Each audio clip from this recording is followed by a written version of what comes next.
Je t'ai vu chez mon ami.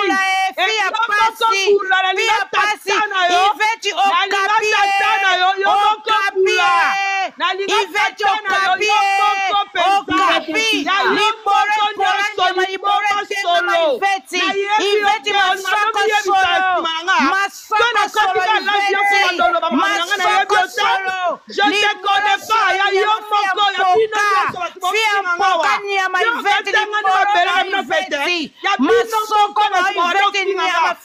bino Likolonkusu iveti libolo zanga oranyama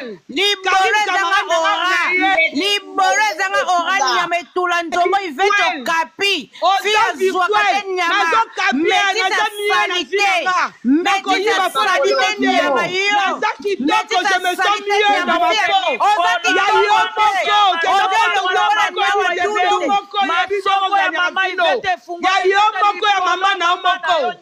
ozaki moko ya soleticha zanga talo nyama libolo na yo ivete mwana makango masoko ya mamano efungwami zoba moko boye libolo lokola kodo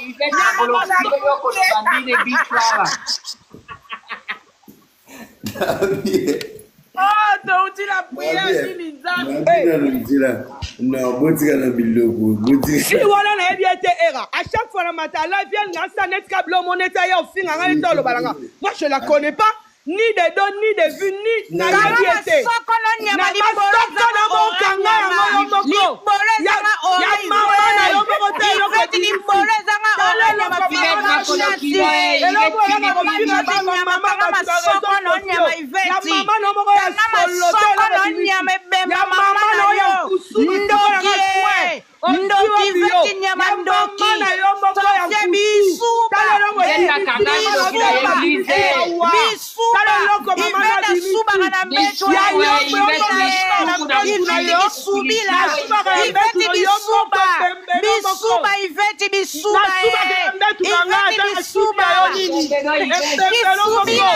kisubila iveti bisuba asuba kana betu ndoki nyama asuba kana betu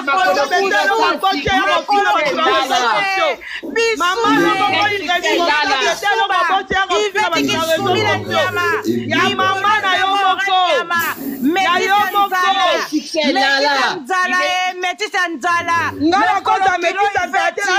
ozanga mobali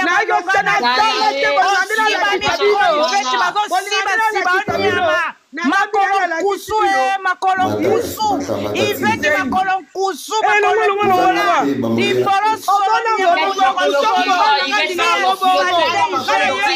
iveti fia salite kanga masoko na yo iveti kanga masoko na yo kanga libolo na yo nyama metisa salite nyama ozanga makapa ndundu nyama mbesi okapi iveti okapi iveti nyama oyibakola masarandolo bayaka poto mafijoso bayaka poto iveti nyama ataduba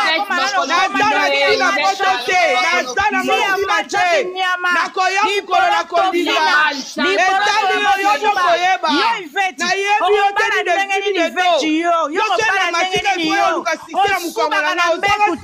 bisuba nyama kisubila iveti kisubila nyama kisubila osuba kana mbeti le reste to finga ngote to ebi ngote bisuba yote ozama kamwana ozama kolo iveti bisuba ofinga bilongo esiko kolela c'est normal ngana mona bonne vie ofinga bilongo nyama na mona bonne vie iveti lo ba verite lo ba bilongo esiko kolela oh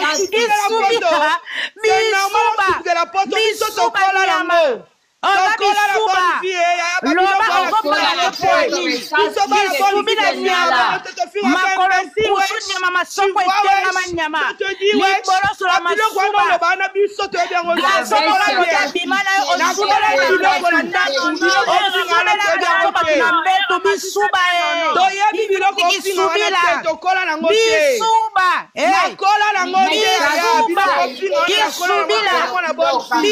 nafinga biloko wana te bebe kisubila garçon moko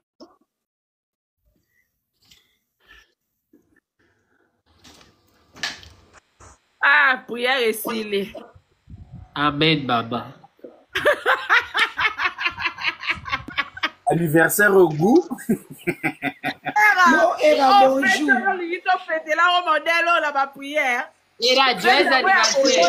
Era omatisinga pona nini sima yo ivete libola mamano libole pendant lokola libolo bauti ko devierge mata to silana nanga na yo elonge kembi lokola likatetelemi mata wa mbwa moko boye metite azanga succès zoba moko boye elonge lokola chapati masokwa mamano ifungwa minyama mata wa zoba moko boye libolo mamano nyama mwana makango mwana babeta ivete libolo zanga libolo mamano ivete nyama ebema mamano ivete masoko solo elonge ivete za lokola babete yango na kake nyama zoba moko boye elonge kembi lokola fufu ya lituma yo silama silama na era mutu moko ako bougera ngana kotika rando ya mboka na kwenda bilo libolo mamano ivete moko boye zobe elonge lokola libolo ya mwana uti kobota manyama mata lisusu aumona zoba bochelinga tribisu wapi o bamoderateur bomatisa tribisu problème nini Bomatela tribisu olali bozokita biso poa nini bozokita nani ya Joseph Kondi pona nini Aie pitié de nous, Seigneur. Faisons ici mémoire de la mort et de la résurrection de ton Fils. Nous t'offrons, Seigneur, de paix de la vie et la coupe et de nous assurer pour servir en ta présence. Humblement, nous te demandons qu'on n'ayons pas. Amen. Amen.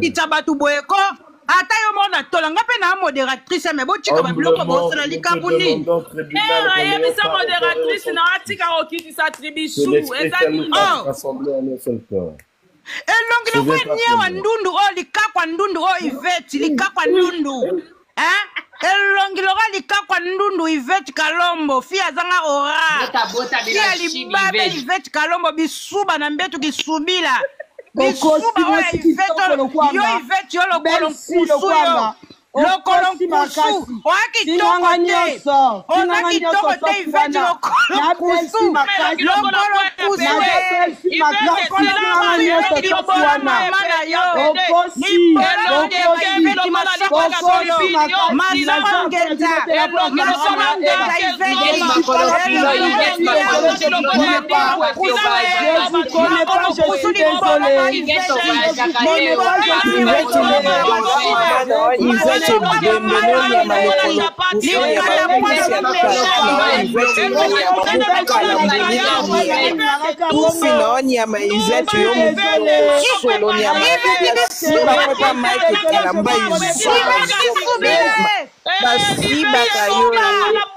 ngeta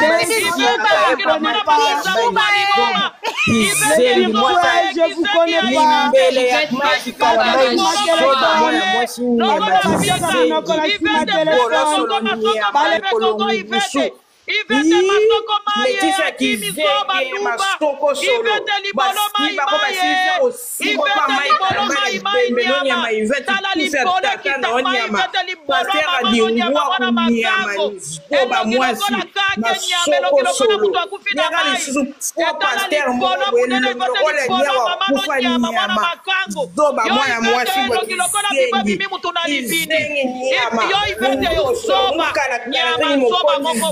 mwana mwasi oza complexe nyama ya kamara no karini mukonzi mbesi na bino mibale tufi na yo basi bakona masoko kuna pa ba pasteur nyosa kisasa tufi na yo oyoki era Ramsesi oza na ba infiltré bakitaka batu Iveti, libolo na Iveti, masoko na yo. Normal so na bongo na éducation na te.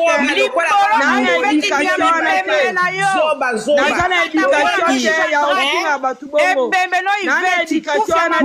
Sibisi libolo ba pasteur nyonso ya éducation na te. Ya Kinshasa mazenda mwasi mama pasteur. Ebembe no Iveti pasteur alingwa kupona basima kwa kitoko kuna na Kinshasa de. Poka nyama Iveti, fia poka na poto totala yote. Masoko poto masoko solo masoko bimisaka bangu masoko solo masuba nyama batanga ba metisi pe batanga pe yo lokola nyau batela nyama le salita mwasi Mama Sandra bokofisi rêve na bino ya oloba na yo Sandra Ivete subaka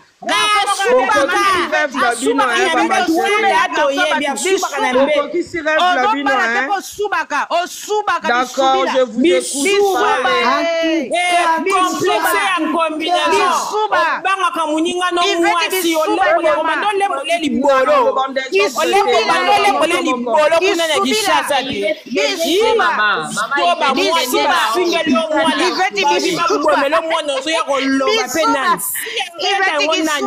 Mwana mwaki zengi moko ya mwasi bombo ki moko ki jingi jingi zoba mama Sandra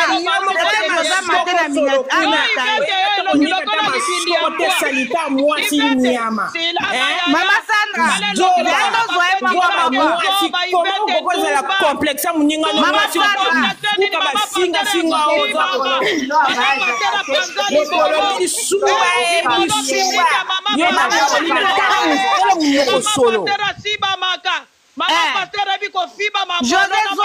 Mama pasteur mo fibi makata musane ka kenda ko fiba ka makata ba pasteur nyoso na ba cher na ba plate ya Iveti ni bolo public nyama kuna na se bolo lo kwa erosion zoba mwasi Mbwa moko boye fungona mikro yo masoko epanzani lokola nzela ya train fungona mikro na zoba nyama moko boye libolo makasi lokola liboka ya pilipili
Iveti solo nyama masoko PayPal Iveti masoko PayPal ba mama moko sans éducation bolo ba moko kabino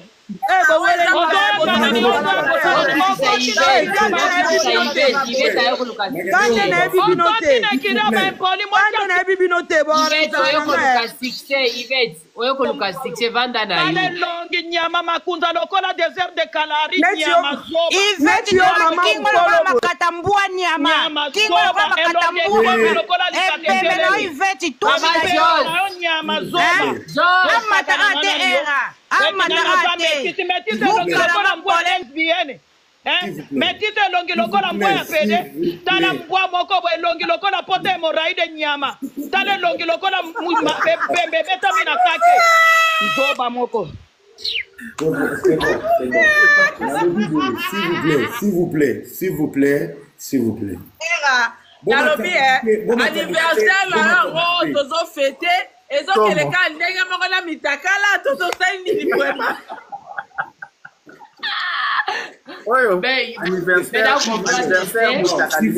S'il vous plaît. nalobi boye danono Yvette na bandeko to bomata to bomama finga oyo ona makolo combinaison na équipe na ye o basambusi oyo eza avango bozwi première réputation lina bafoto ya mobali na yo na ya mwana eyoti koya ozotinda osanga tu auras ce que tu as cherché. Je t'avais prévenu. Tu l'as pris. Maman, tu s'en as au tribunal quoi? Ah. Maman. Mais il y a ça, il y a le tribunal tu as cru. Moi, ma belle, on a sali ça dans l'opération, tu as cru, moi j'étais dans le sous. Tu vas chier les coups. Maman, bisoto lela bacha bisoto le kufa. C'est pas moi. Enregistré, hein, tu vas ramener à la justice. Moi, je te ramène à la justice. Mais c'est la communauté qui va te mettre en médiatique. Ton fils, ton mari, ton kindumba, je préviens. Je préviens. Bande comme tu as reçu dans le commentaire, Yvette, bato va regretter kaka, bato va souhaiter liwa meshak pour nous défendre de gros. C'est pas bien. C'est pas bien. Bolumba ndegoneza libanda batuwana bakiko s'associer na 48 heures tout la nzombe makoko combinaison. Oyebi oyo tu kodefa. Kwa loba na kombolo. Tika mutema malamu.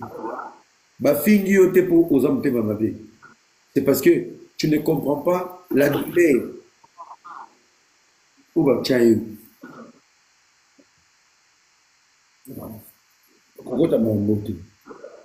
Yvette, je t'aime beaucoup, tu le sais. Ngala komela ke nobi soko na meshak obebana. Ba finga meshak arrêtant akoma important pour les bana biso. Mais pour ta bana biso nyonso bana ba condition o arrêtant wana moto. Arrêtant ana jouer te abima libanda te ke na park. Moi na yebi libanda te mona ko lo roi mécanicien ba monter à bateau. S'il te plaît, arrêtons n'est pas une enfant spéciale. Moi, ma fille a parlé à 9 mois. Et son anniversaire de une année. Elle savait qu'est-ce qu'elle doit manger. Et moi, on a 2 ans et demi. Et viens ça. Et viens au maman, moi, na païenne. Quand il a refait dans la tête, mon petit a publié dans Dumba Papa Molina. Petit da Silva. Dans un commentaire, dans Madame Nana. Moi, je rigole pas. Dans l'équipe, il n'y a même pas de tababou. Boti a la vidéo, c'est une salope, elle aime ça, on a toujours fait ça, c'est comme ça se passe comme ça. Lina n'est pas une femme spéciale. Elle s'est forgée une image, elle est en quête de la visibilité. C'est une salope à la portée de tout le monde. Son affinga da Silva, des fois, c'est cette salope qui m'a ramené des informations. Natine n'est pas preuve. Bien, Nazala Zobate. Si Da Silva, tu t'es servi de cette fille, c'est la plus salope, la plus pauvre. L'antique qui chasse à Herman et pleurait de l'argent chez moi. Aminable. Papa, t'as tout dans cette opération. Elle n'a rien. Elle n'a rien. Alors, bon, à la zéba l'olé, vergetier. C'est une sale fille. Elle n'a rien.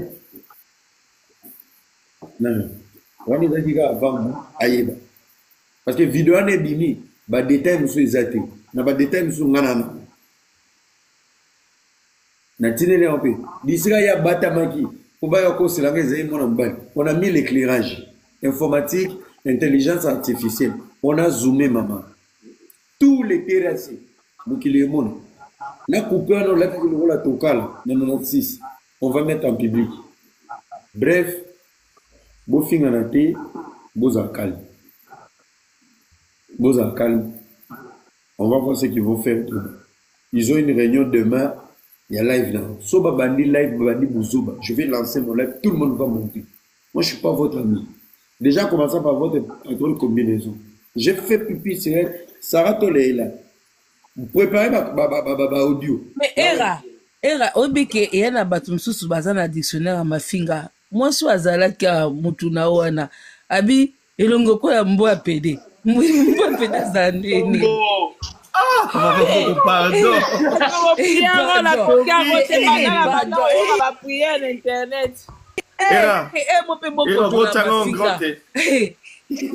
Nini? Ah, Coach Ben, arrête de faire semblant. Obi que Coach Ben, hôtel et longino. Pourquoi tu aimes des bêtises comme ça, Coach Ben? Mesdames, Mesdemoiselles et Messieurs, c'est un plaisir. Nous avons accepté nos livres Oyo. Et ça, manuel du herbivorisme pratique. Et autres, comme Amazon. Ndeko na bino bozomo na Gildas azui ton akoma ba frustration oya basi bazo ke neko kabola ba vidéo ba o ba kita bango sete na sa mutuka te livre yango na komi pona bien-être ba mama avec l'inspiration et l'appui ya docteur Ben yango na Amazon le manuel du herbivorisme pratique ezawana otika frustration otika kotinda ka ba intimité o bozana ngona ba mibali botika ka bobimisaka secret o bozanango parce que na kata bozoba o to sala ka ba privé to sala ngo à deux to sala kango mais papa là yo ngamoni yo zande mona Coach Ben bino bobeta makamba sexe ici on parle pas vraiment de sexe hein donc bino comme ici da bino anniversaire ya makamba bino ya ko eloko na bimi na réseau eloko na bimi et les amis kemba crevette Yango Congo, Yango wana pizza. Bon, là le papa.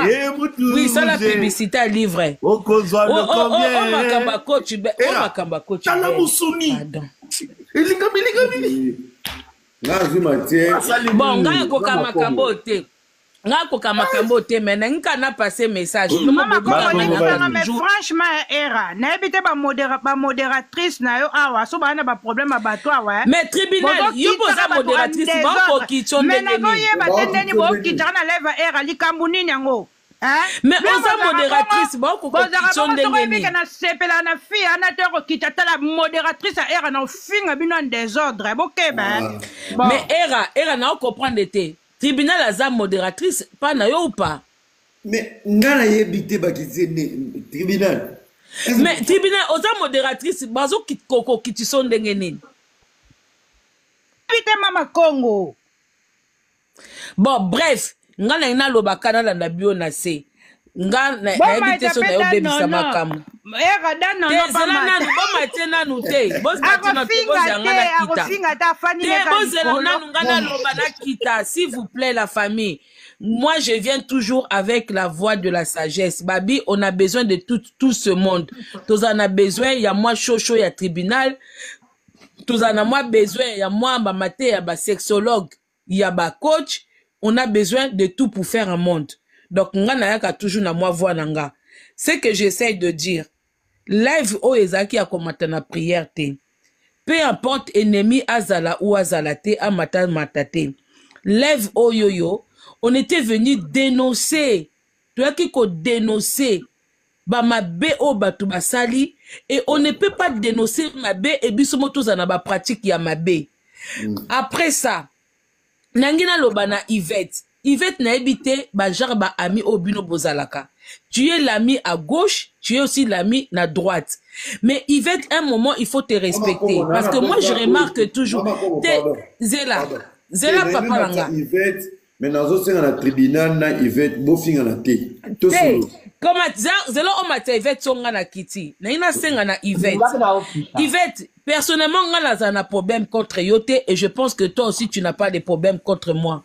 Mais aux yeux de gens, un moment, oui, un moment, Yvette, mais je n'ai même pas dit un mot. Je n'ai même pas dit mon bonsoir. Oui, non, je te condamne pas par rapport à ce qui s'est passé.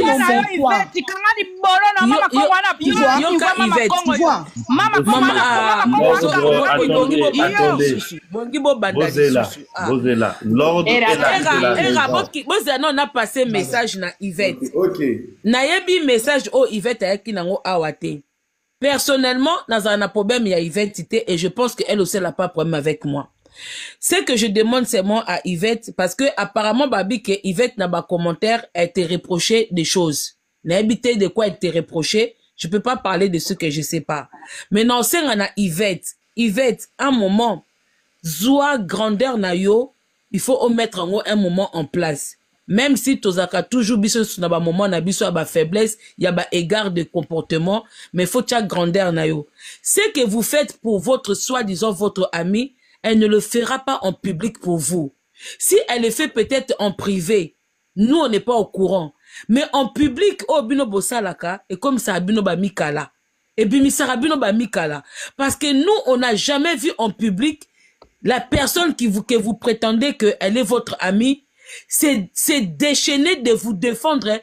Abima hors d'elle. Tout le monde a kaka, elle recule et elle vous fait passer pour de ces mikala et vous venez la défendre. Il y a toi, il y a aussi l'autre ami que Oyo a un problème dans Noëlla. Un moment, respectez-vous. Je vous dis la vérité. L'amitié, c'est donnant. L'amitié, c'est pas vous donnez, l'autre reçoit. Un moment, apprends à te respecter. Surtout que, aux yeux des gens, Bofingana déjà de tout, elle a cherché la mort aussi de ton enfant. Ça, on peut pas l'oublier. Na miswa batu, Bofingana déjà. Moni muto aussi Bofingana. Ce qui bozongani, il faut avoir aussi un minimum de réserve. Je te vois toujours, c'est comme si on se rachetaka, nandenge Bofingana, quand il y a un souci, tu cherches à te racheter en venant toujours la défendre, mais ça te rabaisse. Nandenga mabete, tant que femme, ça te rabaisse. C'est mi sala yomoko, mi créer yomoko na dignité na yomoko, sala parcours na yo, et que ça la bien. Bosé belé na ba position à ba mikala. Et franchement, ça la bino bienté. Et bah, tout bon, comme on a commenté, ma ici là, déjà, l'ouvre nous j'ai pas besoin de ça en commentaire. Non, je demande juste à Yvette de se respecter tant qu'une grande personne. Voilà, c'est tout. Après, il reste, oh, boy, ko ça là, ah, ko soit na oyo yo, na mi soit batou, par rapport au message au eraya qui ko passé, même si on doit un moment rigoler, se détendre tout, se détendre un peu, mais on doit pas oublier l'objectif. Il y a live, il y a era. On ne doit pas oublier ça. Objectif, il y a live, il y a era. C'était pour venir dénoncer le complot qui a été monté contre lui. Et kolaksakimuté mamabe ya batu. Voilà. Merci beaucoup. Merci beaucoup. Si Mama Congo, nous sollicitons encore ta sagesse et nous te remercions infiniment. Malgré que tu es en face de Dr Ben et Gildas, deux sexologues de la communauté. Mais nous te soutenons aussi, nous sommes bien. Comme tu l'as su le dire, il faut que le respect y ait. Donc, dans les émotions, dans la colère, le nom de l'enfant est apparu. Ce sont les alinéas du métier qui font ça. Donc, papa Gilda. Problème est Yvette a respecté.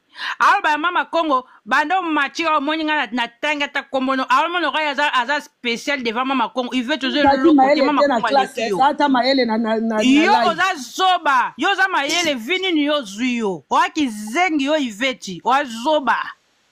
Mais si ça pamba mais mais bino bozaka na besoin mais ça mongolo exprimer botika mais non bosa ngope na nko bosa ngona nko bozo tia bango mibale ndenge nini botika moko à s'exprimer après bo batisi mususu à s'exprimer hein bosa ngona nko ba modératrice ndeni era longola ba modératrice nyonso gérer live na yo bah oui bazo sala ba tia bango mibale pourquoi ba bi ke bango mibale so sympathie. Hein? Merci, au moins tu es là pour parler. Moi, na Mati Live à Era, loin de Cocotte et la Karine, loin en tout cas très loin. Est-ce que nation na Mati Live à Era, et Zaka pour la Karine, Era, toi, tu es mon ami ou pas? Era yo yebana na Karine na Simanani. Mais alors, si nga na mati live na yo, ezapo na mati pour na côté la Karine. Karine na era ba yebana te. Karine na era muto yebani sa bango c'est moi. Nga so na mati live a era de problème. Il a besoin de nos courage.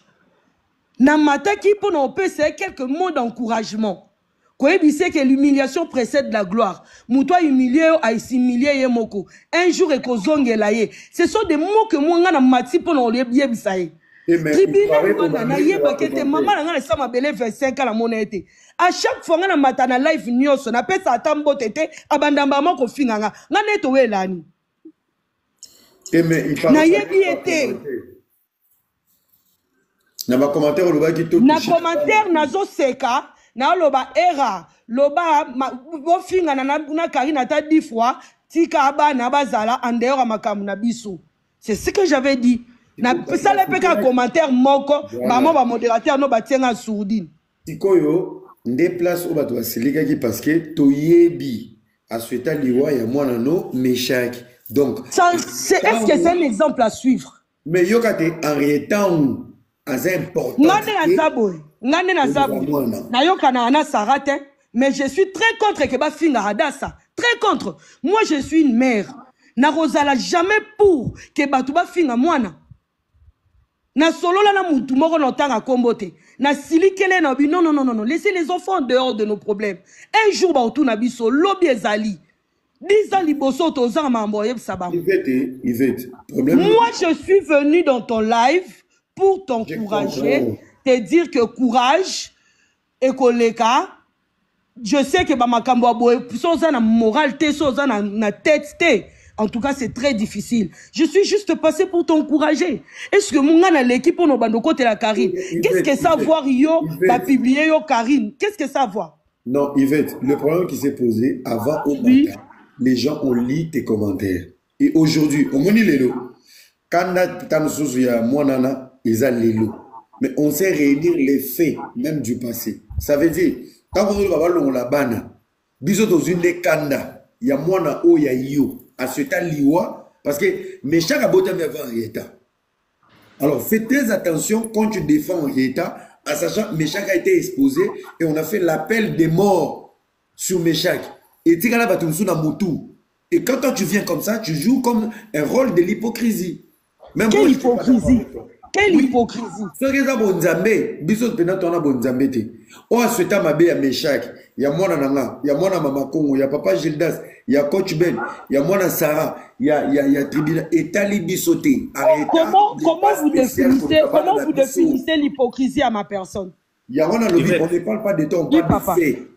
L'État n'est pas spécial chez nos enfants. En fait, je t'ai compris. En fait, le sens de ton conseil n'est pas malsain, si on peut le dire.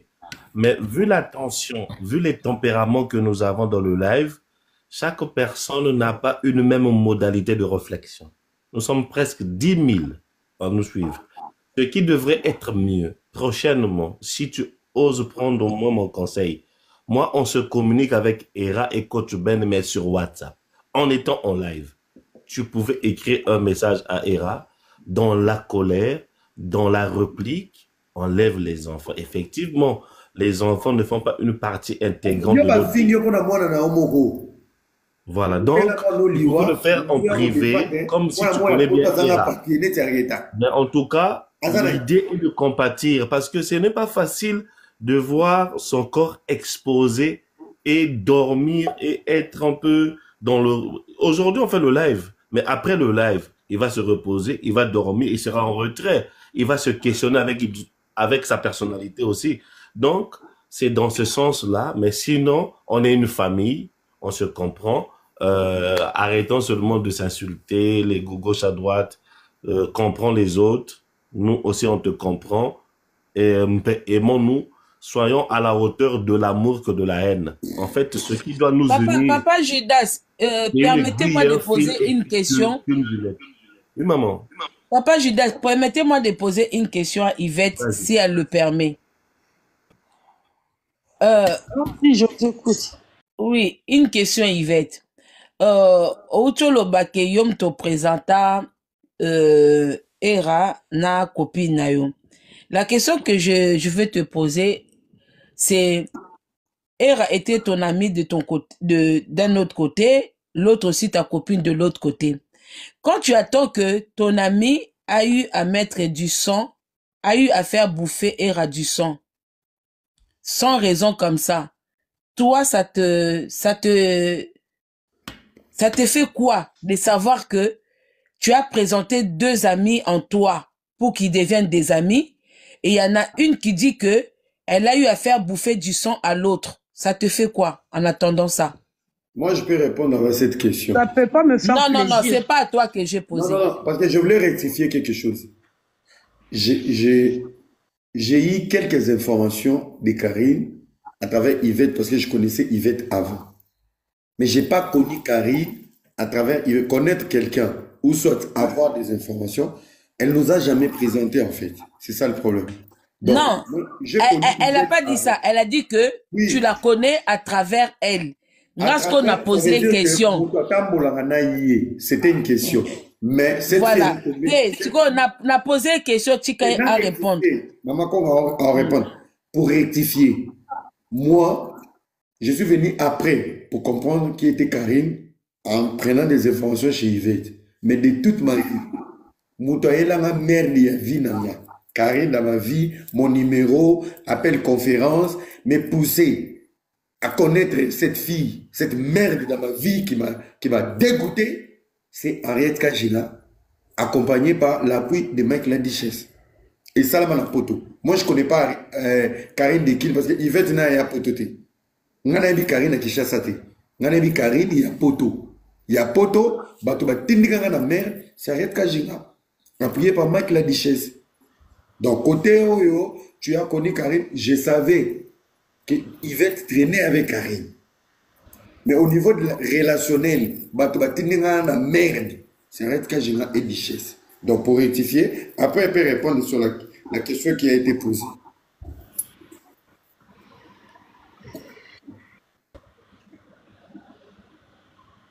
Ben, je peux parler. Ngai koyoka makamneti neti question tout ninga ya dauna yoka kalobi atie makila tout ça là, ça peut jamais me faire plaisir en étant chrétienne d'abord. Makila za âme, makila za quelque chose de très précieux, de très makila zelo moro, il y a za âme en fait. C'est quelque chose de sacré. Donc ça peut jamais me faire plaisir. Et le rabon ko ça n'a jamais plaisir. Et c'est le mot à l'obara. Oui, mais c'est pas que ce moutbois camarade ne sait que n'y a pas ça la cause c'est non. Et l'homme soit ça la paix bonne ligne je peux aussi la parler. Mais j'étais pas venu ici pour m'envoyer Karine. Loin de moi idée ou m'envoyer Karine. J'étais venu pour encourager Era par rapport à ma cambo Zoleka, il y a Era na Karine. Donc c'est ça. Ok, merci. Ben, vous avez une question, je suis le modérateur de live. Vous avez une question à poser? Tribunal, tribunal, le tribunal, s'il te plaît. Opinion, oui, papa Gilda. Pardon, maman.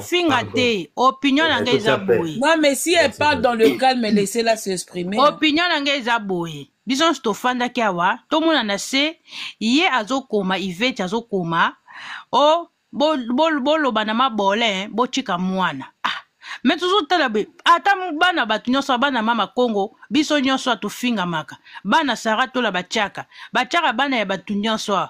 Yango na komaka mwana wazara spécial.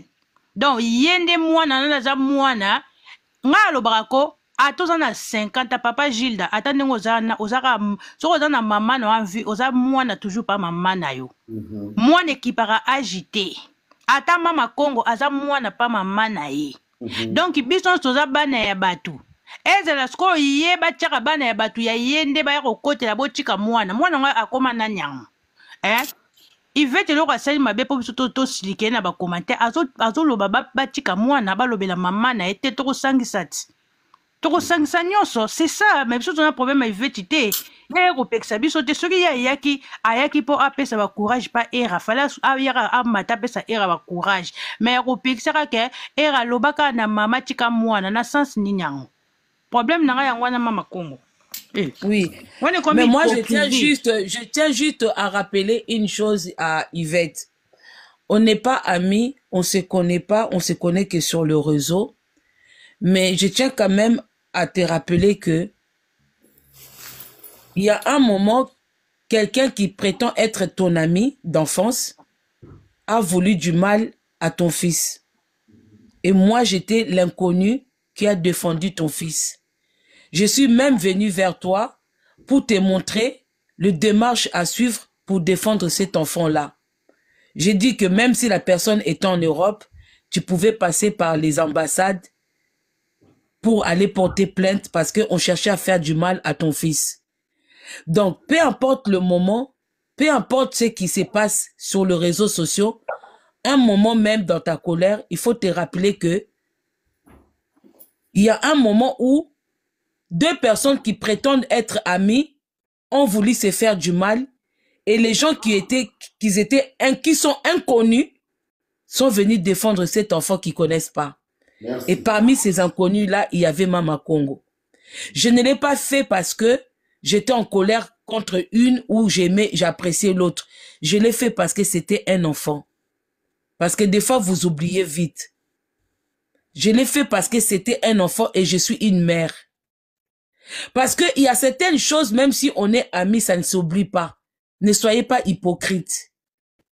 Ne venez pas montrer au monde entier que vous êtes des meilleurs amis, qu'on peut tout pardonner. Non. Même Dieu, il y a certaines choses que Dieu ne pardonne pas. Dieu nous frappe. Dieu nous corrige. Si réellement il existe, il corrige les gens. Ce qui est sûr, c'est ça. Un moment, je ne connais pas Méchac.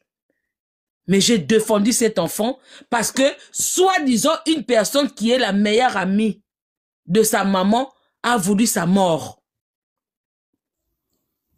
Et ça, je pense que étant humaine, tu ne peux pas oublier ça. Même si tu veux montrer au monde entier que j'ai pardonné, on pardonne mais on n'oublie pas. Parce que nous sommes des êtres humains. Tobo Sanakate. Il ne faut pas, montrer aux gens que, parce qu'il y a des limites à ne pas dépasser.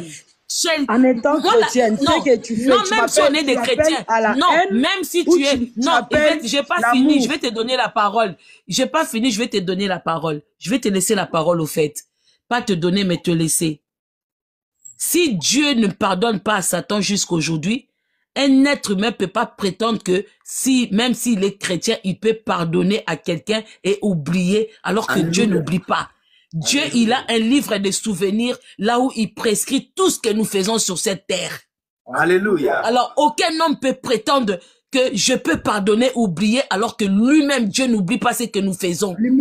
Il a un livre là où il prescrit tout ce que nous faisons depuis notre naissance jusqu'à notre mort. Et Alléluia. Il nous le rappelle au dernier moment, Alléluia. Au dernier temps. Alors, ne prétends pas que tu as oublié que quelqu'un qui est soi-disant ton ami a voulu la mort de ton enfant. Parce que si cet enfant-là était mort comme l'a voulu ton ami, tu n'allais pas pardonner. Alors arrêtez un moment cette hypocrisie que vous faites au Mondio Visio. Voilà. Tout ce que je voulais dire, c'est ça. Et rappelle-toi, un moment, quand il y a un moment qu'on a ma colère pour attaquer, rappelle-toi que il y a des gens qui ne sont pas